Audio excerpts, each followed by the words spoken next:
Yes, I am. Can you hear me okay? Okay. I got you. So, all right. Oops, I'm just trying to do something here for some reason. Hold on one second.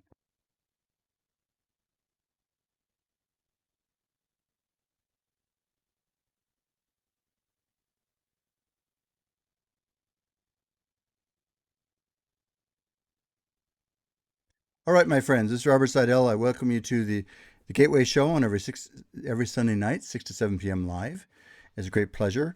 I also simulcast this on Facebook, and that's the reason why I was just having a little technical detail because it wasn't happening. Um, Hold on just a second. I have a remote technician, meaning my son, who is going to get that corrected in a second.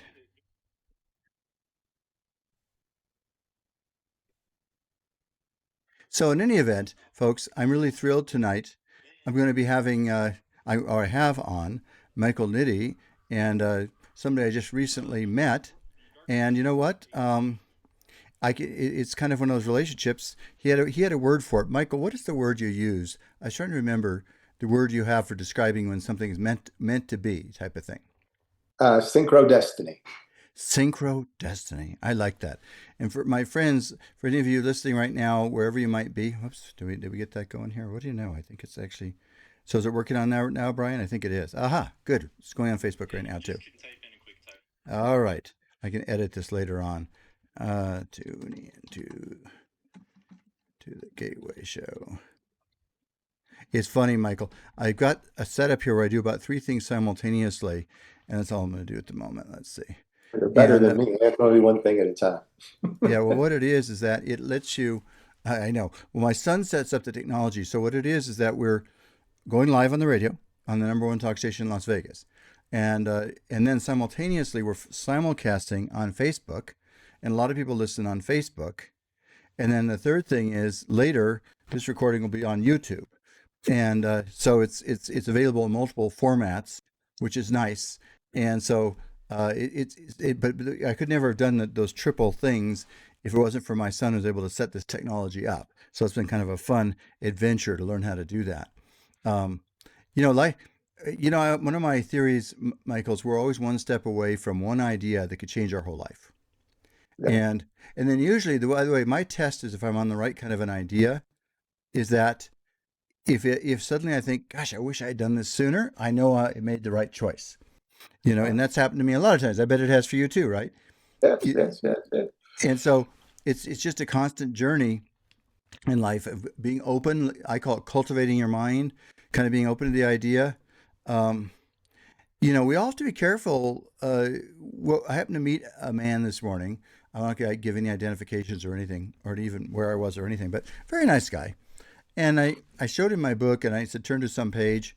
And he opened the page that says, you're surrounded by limitless opportunity. Hey, Debbie, nice to see you. And so what his first comment to me was, he said, well, it's too late for me. That's what he said about himself. And I felt sad about that. I thought, because there's a little more to the story, but actually, the first time I ever actually spoke with him was today, but I was talking to somebody else in his family too. But I understand the emotions there. The funny part is he has a successful business. And so he's actually already successful in a lot of people. But in his mind, somehow, well, his direct reaction was that was his reaction. It's too late for him. What I wanted to stop and talk to him about, maybe someday I'll be able to do it, is I was going to say, did you know Colonel Sanders didn't even start Kentucky Fried Chicken until he was 65 years old? One of my favorite stories, by the way, you might know about it, or maybe you don't, but you remember the Hare Krishna group that they would chant and all over, but in latter years in the airports too, and giving away books and things. You remember that? Well, the guy who founded the Hare Krishna sect, I find it semi amusing. Um, he and his wife, one day he's over there in India. He liked to lead classes for the Krishna group, and he had a little book, and then he had a whole little newspaper about everything. And his wife just threw away his stuff. And so this is how he described it. I was reading his book, and he just decided, or maybe this was a biography about him. I'm not sure which, but and so he just decided, that's it, it's over. I'm going to go to the United States and see if I can share this ministry with other people. So he was 70 years old, and he got on what's called a tramp liner. This was back like 1967 or 8, something like that, and back in the hippie era. he got on just a very inexpensive, what's called trampliner, where I think he had like $20 of a name or something, came to the United States, went to Central Park, and just started chanting the Hare Krishna chant. And anyway, I think one thing led to the next. Suddenly, it was enormously successful to the extent that he started having temples all over, back in India, in the United States. I mean, there's even one in Laguna Beach, which I go down there sometimes. And I'm sure there's some down in San Diego too. All with this guy who didn't start until he was 70, and he had about $10 in his bank account. Or he didn't have a bank account, he just had it in his pocket. So I'm not saying, remember, he only lived to like 82. So in the last 12 years of his life, his life exploded in terms of his life purpose in a way he could have never assumed, or could have never guessed, I meant to say. And I think for me anyway, none of us really knows what our destiny is. And I always simply pray that my destiny be what God wants it to be. But we got to be careful not to write ourselves off. I was telling you also, I had a chance to go to a seminar with a guy named Bob Proctor, who's written a lot of successful books and best-selling books and taught these successful seminars. And he told us that his whole career after age 70 became more successful than a whole time before, because he met a young woman who was so inspired by what he was doing. She says, "Can I work with you?" And he thought about it. He said, "Sure, why not?" And that was, I just summarized about a 20-minute conversation he had explaining the whole story. And so she was thrilled, and she was there, told her side of the story too. But the bottom line is, he then reached out in a way that hit far more people than he ever had met before. And this came after he was one of the people profiled in that book, The Secret. But so my only point is, that's just several stories I've just shared with about people that even later in their life, when they didn't expect it, anything particularly, their life really exploded and took off. So anyway, that's my theory, is that we got to be open that the best is yet to come. Every day we're alive, honestly. Every day we're alive. You got to trust that. But anyway, that's sorry. Now, for those of you just joining, I'm just starting an interview with Michael Nitti, and he's a very interesting person by divine synchronicity. Is that how you called it again? So, no, you called it something synchronistic. What? Yeah, most of the amazing things that happen to us in our life happen from a perspective of some kind of synchro destiny, or something that's synchronistic. Oh, yeah. Like, you couldn't have planned it. You just happened to be in the right place at the right time, met the right person, something that was a coincidence of some kind, sprung something open, and next thing you know, it's turning and blossoming into something else. And that has been true of me too. I mean, in fact, in my book, I know you said you just read the book, and when I always love this story. When I was supposed to go on a date on a night back in 1985 or something, or 4, whatever it was, and so the girl says, "Call me at 6:30 or whatever, some time like that," and I called. I got a busy signal. This is back in the days of busy signals. Got another call at 6:35, and then she said, "I'll give one more call." Called at 6:40, I think.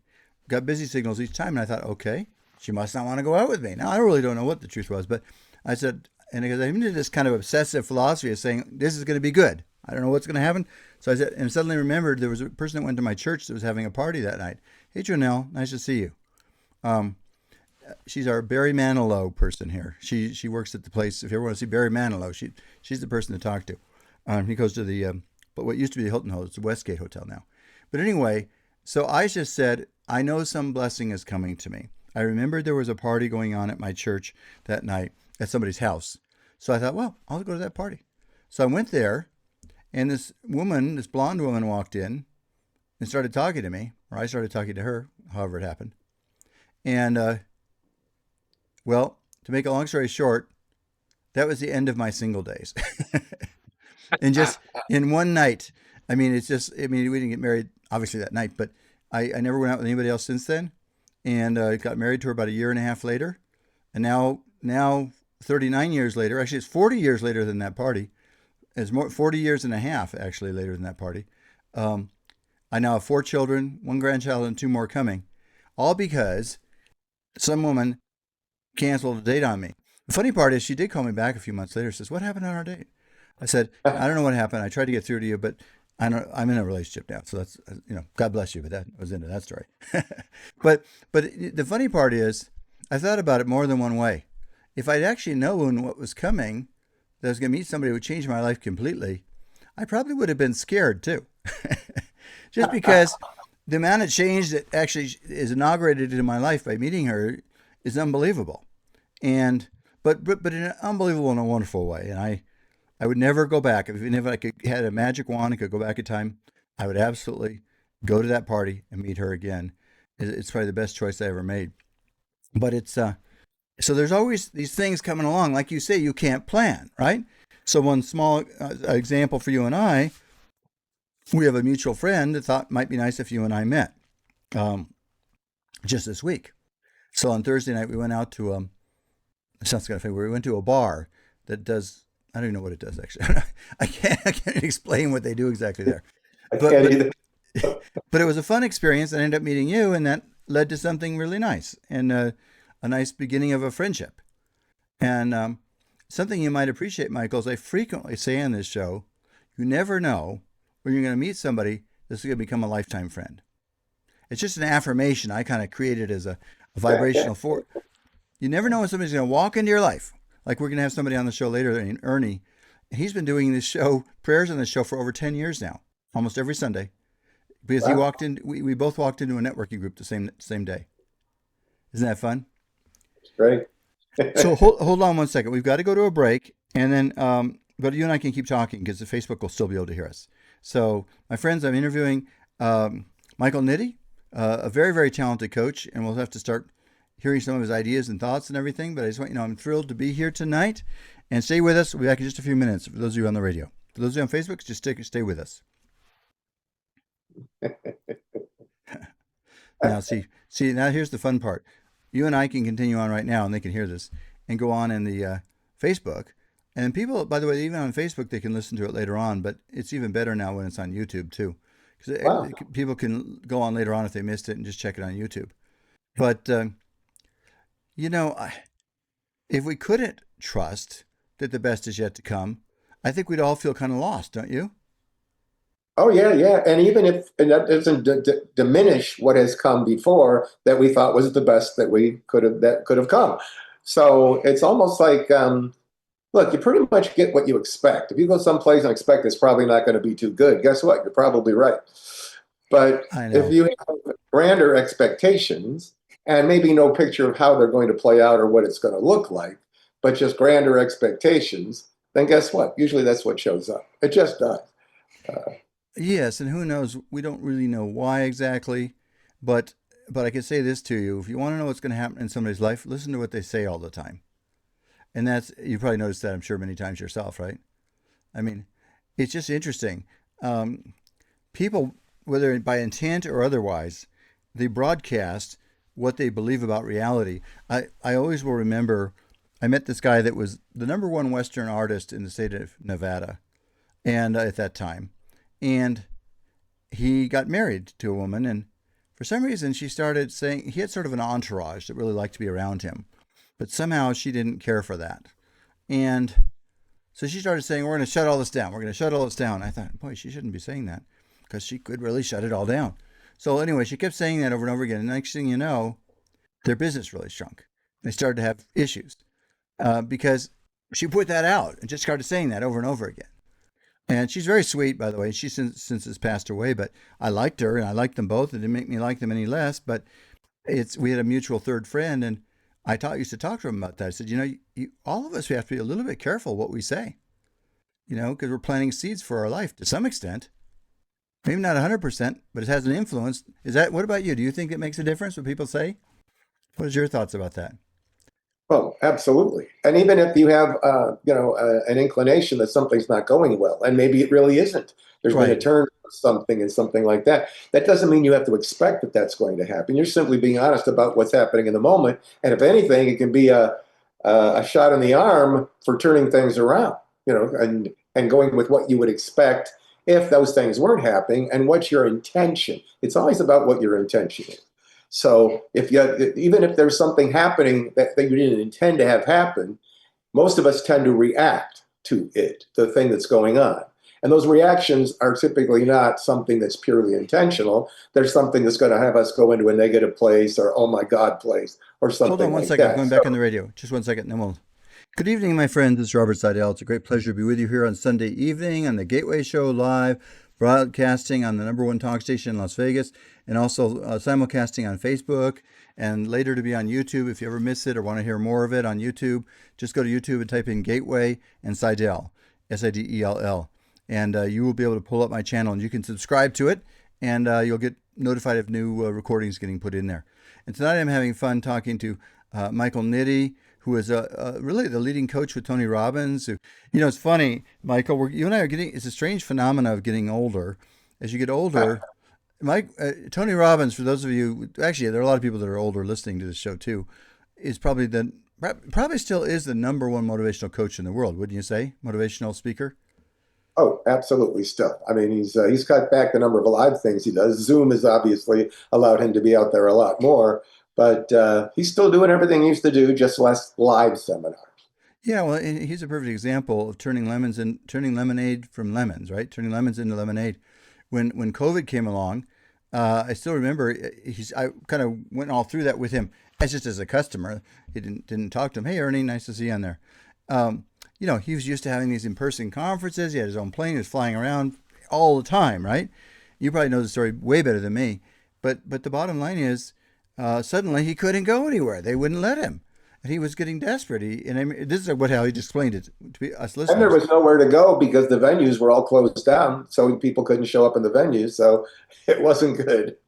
Yeah, and so the idea of doing a Zoom thing, I love how he did this, because I've attended a number of his Zoom events, and he's brought a creative genius to it. He actually built a whole Zoom studio, didn't he? And it's like, it's a 360 studio or something, right? And literally, you could see all these people from all over the world. You can see these little screens at which he can then bring them up if he wants to and expand them. Absolutely, yeah. He's the number one on Zoom by far. He's had over 1 million people on a single Zoom call. Yeah, 1 million people. I mean, Crazy. So for him, what he didn't want, like that night with my date canceling, turned into a blessing for him. His outreach actually expanded, and he didn't have to travel as much. And interestingly enough, and no secret about this, he ended up suddenly is not the right word for it, I'm sure. He chose to have a child, right, in that same time period.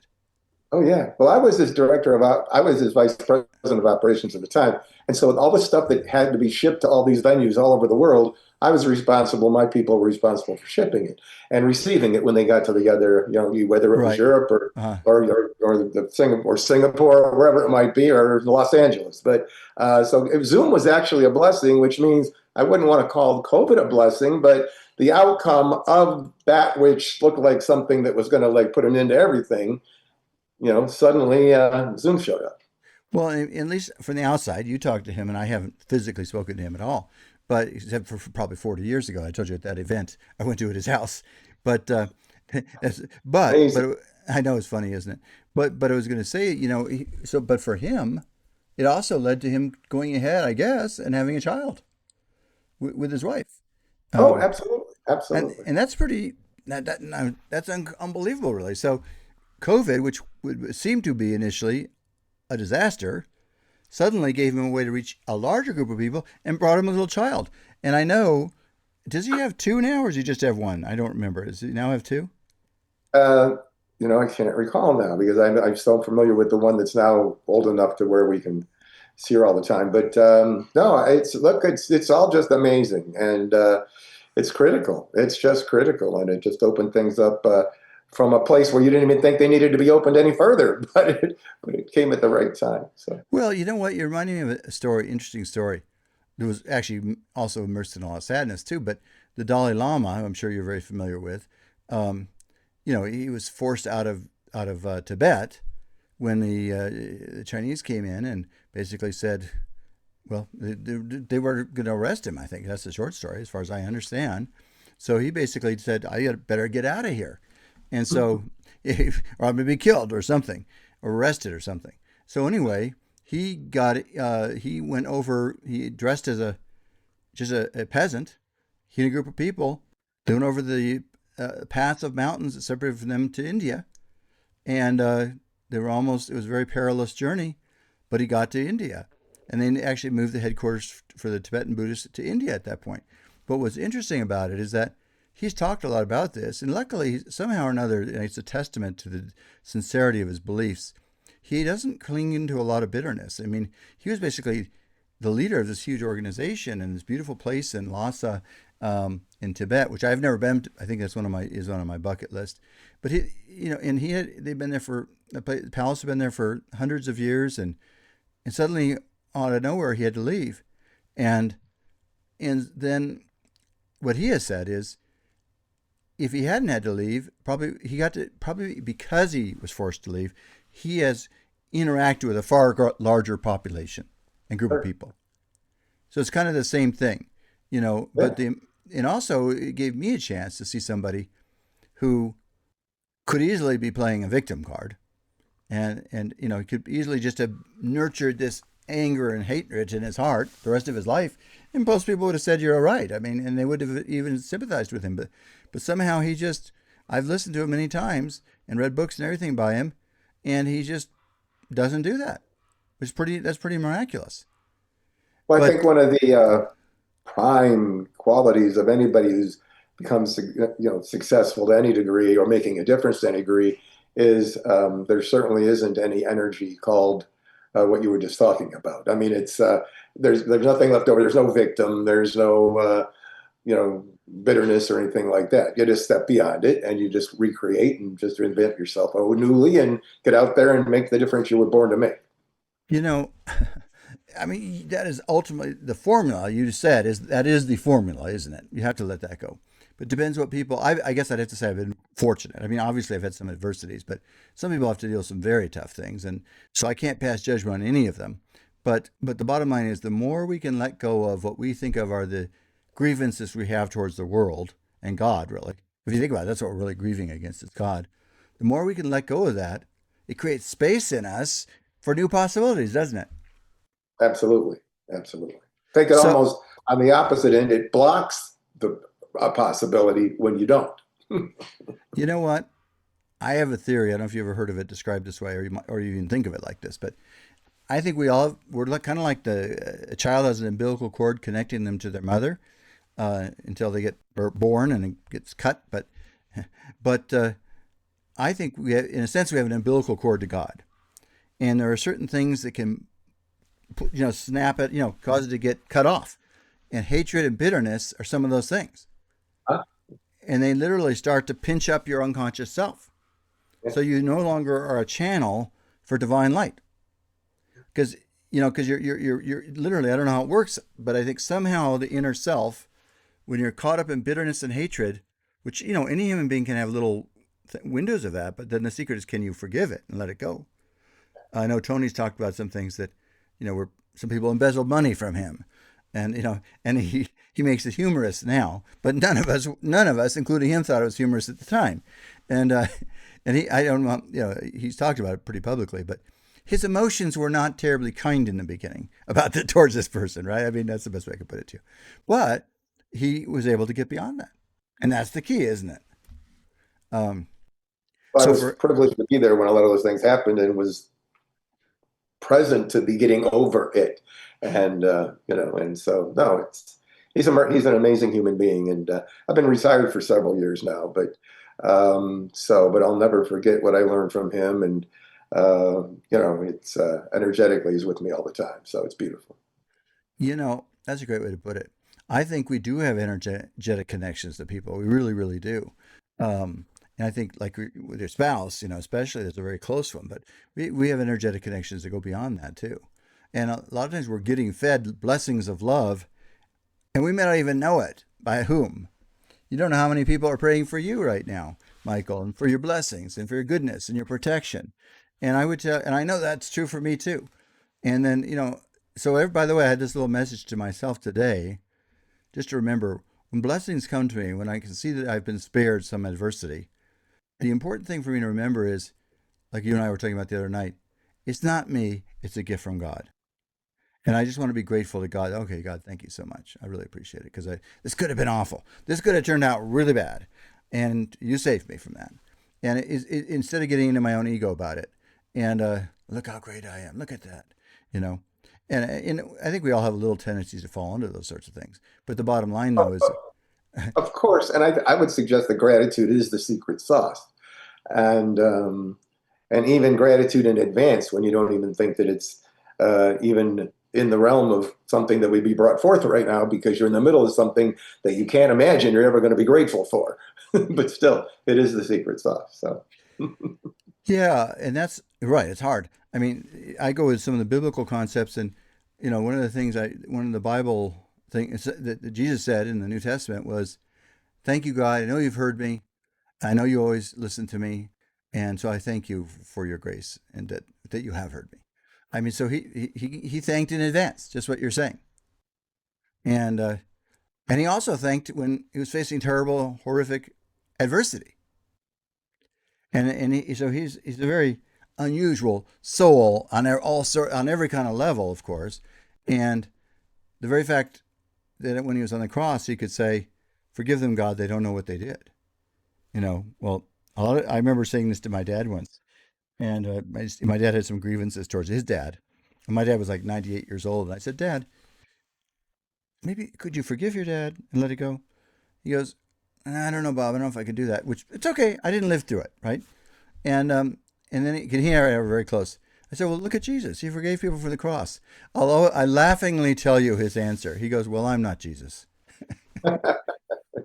But I mean, so the point is that was an unusual quality that Jesus had. And as a matter of fact, I think it's one of the most special gifts he brought into this world real powerfully, which is the idea of forgiveness, extraordinary forgiveness. And that hasn't been too widely, even in a lot of religions, that's not been such a dominant feature as it is in Christianity. So he made that, the Old Testament had the eye for an eye approach. And so he really brought a radical transition from that idea. But hold on one second. I think we're going to have to go to a break for a second. You and I can keep talking on Facebook. Um, my friends, this is Robert Sidell. I'm talking to Michael Nitti, who is the lead coach for Tony Robbins many years, traveled with Tony Robbins. He's filled with a lot of powerful, inspired success ideas. And we're just having fun talking and sharing some ideas here. So stay tuned with us. We'll be back in just a moment. This is Robert Sidell. Back in just a second. So when we go to a break, then the people on the radio, they hear a commercial, but what we hear, but the people on Facebook can still hear. So it's kind of fun.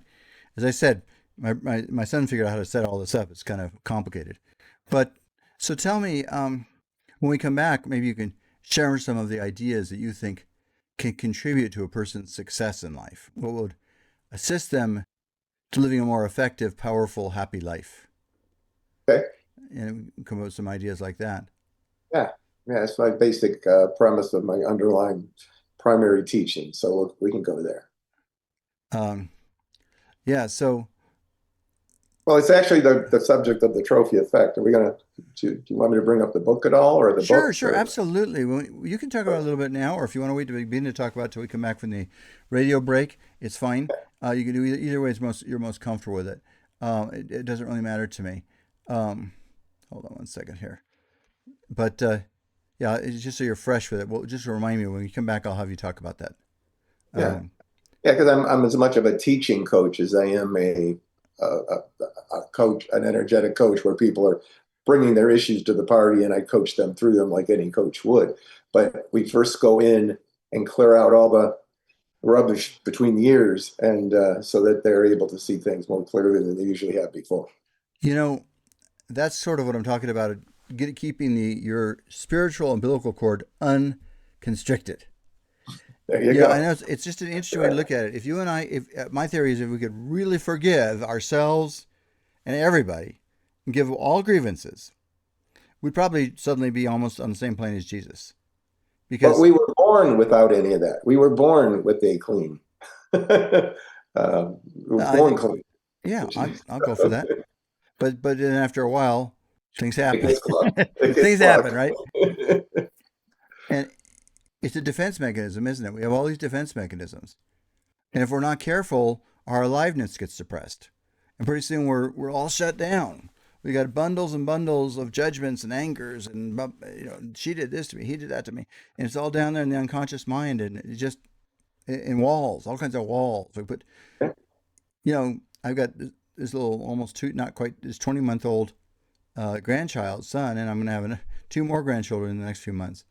But it's just amazing to me to think, you know, I look at them and I think, how can you keep them open like they are now? When they're so, I mean, they have to learn how to be in the world, don't get me wrong, but they're just filled with so much joy right now.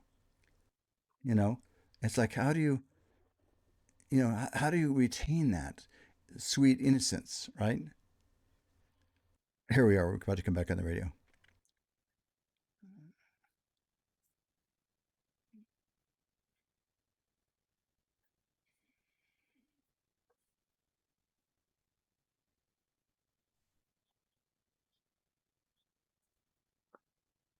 Good evening, my friends. It's Robert Sidell. It's a great, great pleasure to be with you here on this Sunday evening on the number one talk station in Las Vegas, simulcasting on Facebook and also on YouTube. Just if you want to find this on YouTube later on or share it with your friends, just go to YouTube and type in Sidell and Gateway, and you have to make sure to put my name in too. There's some other Gateway channels too, and just do that. And guess what? You can share it with anybody or watch it again yourself. So tonight I'm interviewing Michael Nitti, who was the top coach at Tony Robbins for many years, traveled and learned with Tony Robbins for many, many years. And Tony Robbins is the leading motivational speaker in the whole world right now. And as a matter of fact, I'm going to his Unleash the Power Within conference or seminar in, I think it's October, or maybe it's November, I can't remember. But anyway, it's coming up before in a few months. Yes, in Los Angeles. Yeah. It's in Los Angeles, exactly. I went back to one in Florida a couple of years ago, but this is the one in Los Angeles, so it'll be fun, easier to get to. Actually, it's in Anaheim, as a matter of fact. Anaheim. Oh, yeah. I'm laughing for a second. Yeah, there were certain comedians, this is long since past, but they used to go with all these funny names in Southern California. Like one of them was Anaheim. Another one is Cucamonga. Have you ever heard of Cucamonga? That's a city over there. But there's all these funny names. Anyway, enough said. But Michael has had a chance to work with people. I'm sure you've probably worked with a lot of pretty unusual people, I'm guessing. Well, on many fronts, unusual. So I've been privileged to work with some of the top executives on the planet, a lot of celebrities, a lot of people who have been built their own businesses, and a lot of people who are just living life at the level of, people who are just doing the best they can to get by. But everybody, we all share a lot of similar stuff inside of our psychology, and so I've become adept at being able to go in there and clean that stuff all out. Clean it out. I mean, it sounds. Trust me, I I had a realization in my life about 25 years ago. I'd been on the spiritual journey for a long time at that point already. That I realized I had developed a lot of what I call unconscious rules about how I should be living. Because I'm a good student. I always did well in school, and law school, and the bars, and all that kind of thing. So I'm always making rules. You say something, oh, rule. But the problem is what was happening in my unconscious mind. It literally was. I was trying to explain it. I got a realization that it was suppressing my entire unconscious mind. Because I had so many, don't do this, don't do that, that it would stop me from being spontaneous on some way. So I prayed, God kind of brought this to my attention in all sorts of different ways. And then I was given a couple different spiritual tools that allowed me to begin to go in and unlock a lot of those unconscious judgments on myself, really. And so I've released, believe it or not, thousands of these rules, but it's not as easy. You talk about cleaning it down. It's not easy to do that. And at least for me, it's not easy. When you've got unconscious ideas of how you should be, whatever that should is, you can't just say, okay, I don't need that anymore. It's not quite as easy. At least for me, it's not that easy.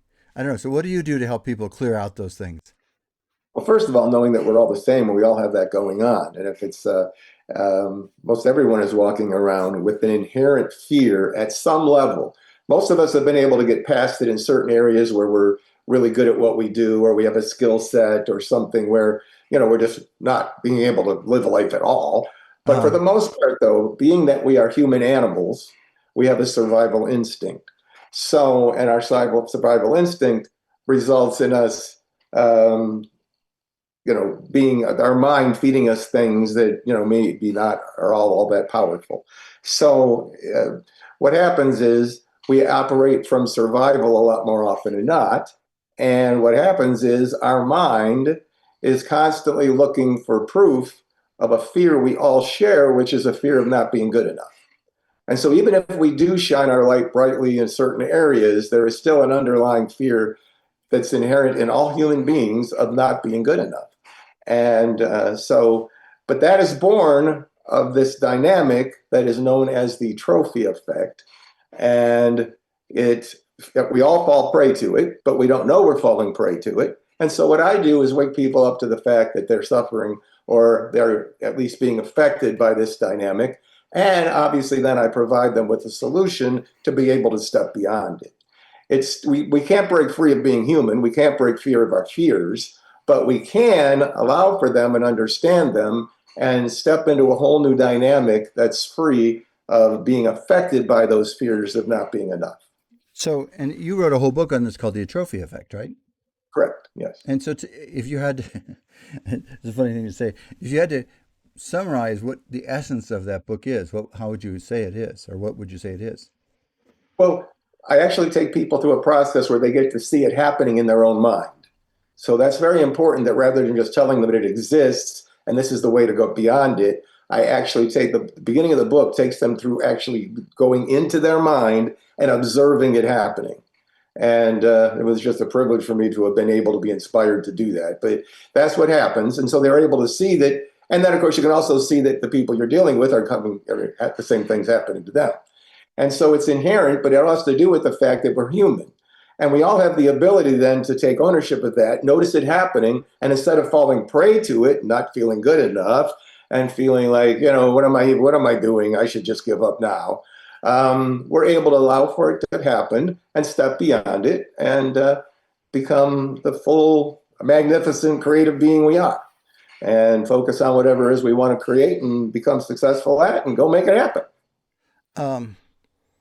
Yeah, I'm laughing. You make it sound very simple, and and the truth is, you have simplified it.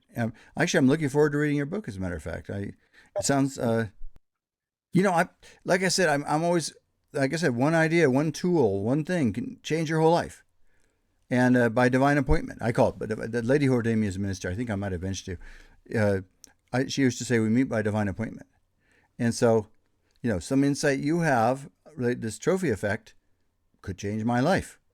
I mean, including just knowing you could change my life. And so that's the fun thing about life, isn't it? We wake up in the morning, we don't know what wonderful things are going to happen, do we?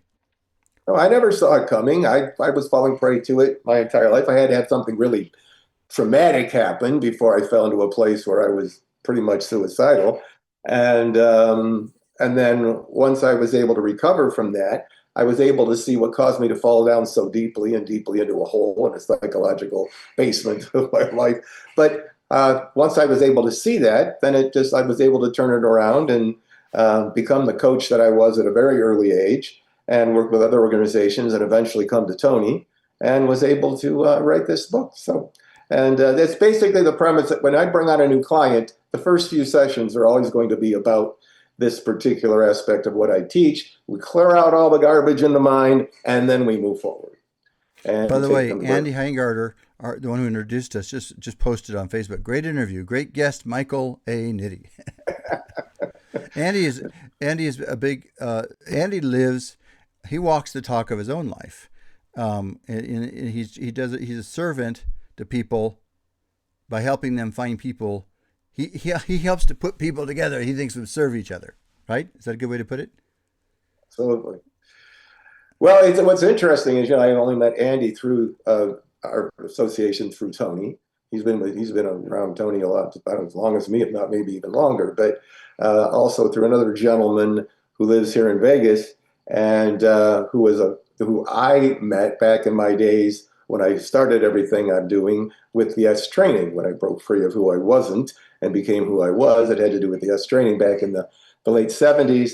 And this gentleman that lives here in Vegas, Sam, he's the one that eventually introduced me to Tony Robbins. And I was already leading courses for EST, which became the Landmark Forum. And Sam eventually ended up telling me about the guy in California that walked on fire named Tony Robbins. And, much like I understand, you found out about Tony.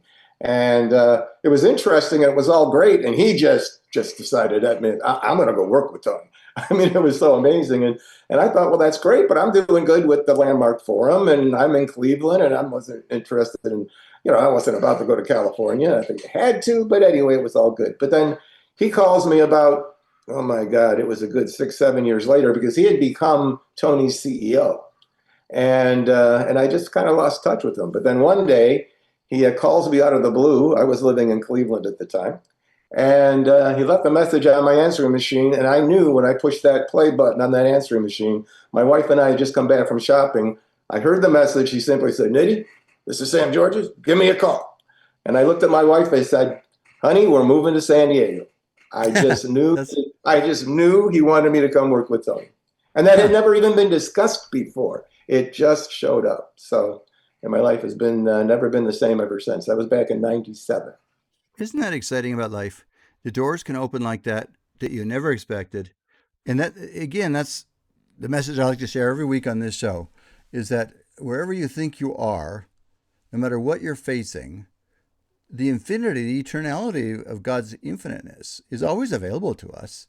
I mean, it's easy Yeah. to say. I never like to oversimplify it, but it doesn't go away. And so Oh. but we maybe have our eyes so firmly closed for a lot of different reasons that we're not going to see anything. And but we got to remember that no matter what's happened. And I realize I'm not trying to oversimplify because I realize sometimes people have some very difficult pain and grief to deal with. But the other side of it is it's always important to know that hey, the best is yet to come. It's right around the corner. And You know. you just simply do need to be open to it though, because otherwise, something will happen where it's a bit of a coincidence, or it looks like you're in the presence of synchro destiny, but it was like, well, wasn't that interesting? And okay, I got to leave now. I So know it's the truth funny. is, you have to be open to it. So and then Hmm. take action. Hold on, we're gonna go to a break. By the okay, my friends listening on the radio. This I'm interviewing Michael Nitti, and he's a very fascinating young man. Well, actually, I take it back. In his case, he's older than me. He's 2 months older than me, which means you're over the hill. I can tell you right now. No, I'm just teasing. But it is funny. We're born this. I told him we're the same model car almost, but we're classics now. We're classics, right? We've developed great value. So, my friends, I'm going to go to a break, and I come back. I'll be back in just a minute. Also, we'll have Reverend Ernie will be here with us. I think Janet's going to be too. And but anyway, stay tuned with us, folks. Be back in just a moment. I'm interviewing Michael Nitti. You know, yeah, I was going to say one of my the complaints on this show, and it is sort of another dimension of time because we get on here. It's an hour long. Now we do have some breaks in the process, but the time still seems to go very very fast. Um, but nonetheless, you've already shared some very very important ideas. Again, people will be hearing what you and I are saying right now. The idea is that just that if you could clear out some of that garbage in there, it lets the now Werner called that creating space. Is that sort of the same thing in a way? Do you think it is Yeah, kind of? most part, yeah, it is. And yeah, he's got all the things that he invented during the course of his awakening and becoming who he's become. And I certainly align with all of those. When I was coaching for Tony specifically, obviously, I was teaching his philosophies, his, you know, 6 human needs and everything else. And of course, I'd already been a coach, so I was blending it with the stuff I teach with the trophy effect. And of course, mastery. My whole outcome is to make sure we just don't learn how to do what we want to do as best we can. We become a master of that stuff. So no, it's just been a privilege to be able to, you know, been there as Tony's number one coach, and then even then after retired, to be able to continue forward on my own. So it's just a privilege, just a By the privilege. way, is there any way if somebody wanted to contact you that they could, or they could always contact me and I could put them through to you? But I mean, I don't know if you want to put that out or not. It's up to you. I'm posting every day on social media like we all do. And on Facebook, I'm Michael A. Nitti. And on Instagram, I'm Coach Nitti. Coach Nitty. And Okay. I talk a lot about intention. And so my website is intentionquest.com. Interesting. But mostly you'll find me on social media, and I post meaningful things every single day. I do a lot of teaching right on social media, and it's all for free, obviously. So I invite you to come on and find me there and enjoy the little lessons I teach every single day. Um, that's nice. And if for some reason somebody wants to contact me later on, I can always direct them in that direction also. Um, yeah, you know what? That's funny. I'm just looking out at a pretty view. It's a funny world. If I say it's an amazing world, I shouldn't say funny. There's a chance for the world, an opportunity to step forward in a way much more rapidly than we ever have in human history, because we can connect to one another. Oh, here comes Reverend Ernie. Hey, Ernie, how you doing? Can you hear us, Ernie? Hi, Robert. Yes, I can hear you. Okay. This is Michael A. Nitti, or it's just Michael Nitti, and this is Ernie Martin. Oh, we're going back there on the radio. Hold on a second. Hello, Ernie. Hello, Michael. Good evening, my friends. It's Robert Sidell. You're listening to the Gateway Show on every Sunday evening, 6 to 7 p.m. live. And I'm having a lot of fun tonight. For me, the spiritual journey is fun, actually. It's just because it's like, actually, it's better than anything you can watch on TV, really. I mean, sometimes I'm more aware of this than other times. I mean, there's been a couple times I was in a hole, kind of like you talked about. You went through a hole. I got myself into a dark hole, and then you think, well, wait a minute, what's going on here? But in general, I think the divinity of life is vastly beyond what we understand. And it's waiting to lift us up if we could just open our hearts and become a vessel for what God has for us. Okay, we're in luck. We got the amazing Janet, who's turning sideways. And you're funny. Janet, I've known Janet for a long, long time. I've known her about 40 years. And she actually was very kind and actually took care of my dad the last 2 or 3 years of his life. And she went in. We hired her out of a casino. Well, that stuff makes it sound funny. We just went in with some casino one night and said, "You look good, babe. Come on and work for us." No, it wasn't quite like that, was it? But No. I'd known Janet for many, many years, and I trusted her implicitly. So we needed somebody to help my dad, and he couldn't drive anymore or anything. So my Janet came in for the last few years, and she would read poetry with him and all sorts of things. Right? You had a very fun relationship with him, didn't you? I did. Really fun. And It was great. Yeah. What? And Charles, Michael, excuse me, not Charles. I got to tell you something funny, and then we'll go to a couple more points here. I always like to say this because it's just funny. My dad was a character too. He lived till 99 and a half. And so somebody came to visit him about a week before he died. He was in bed, and some of the neighbors came in and said, "Well, Chester, is there anything we can do for you?" And he goes, "Yeah." He looked over at her, have her spend the night with me. Now that's true, right, Janet? True. That's true.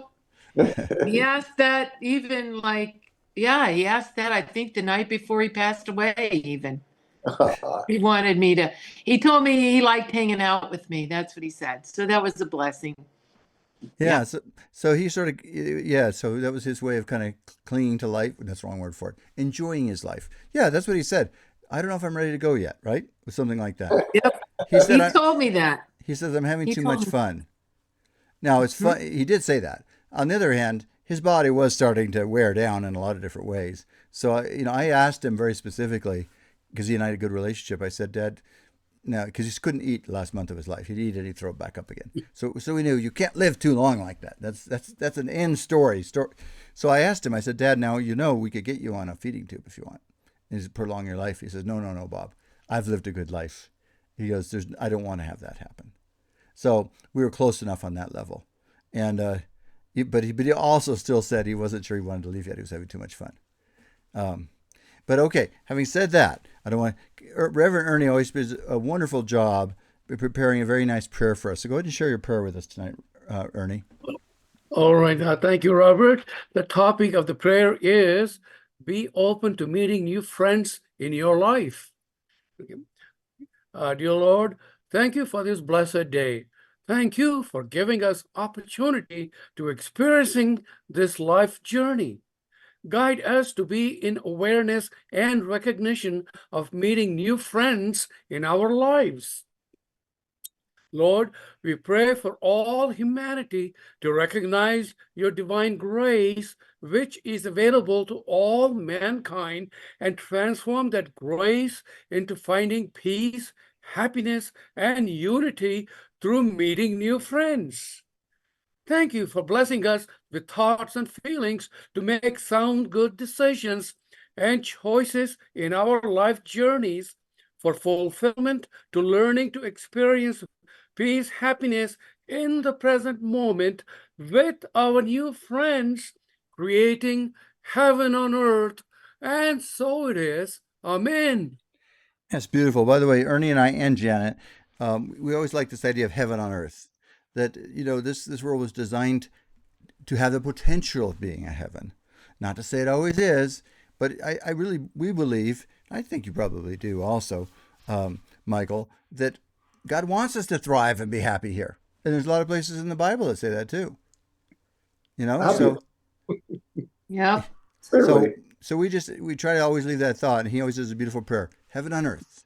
Heaven on earth. Just plant that in our mind, right? All right, Reverend Janet, what do you have to share with us tonight? Well, I'm going to share from Daily Word because I like the message. It kind of fits in, really. I focus on the love, life, wisdom, and abundance that are everywhere present.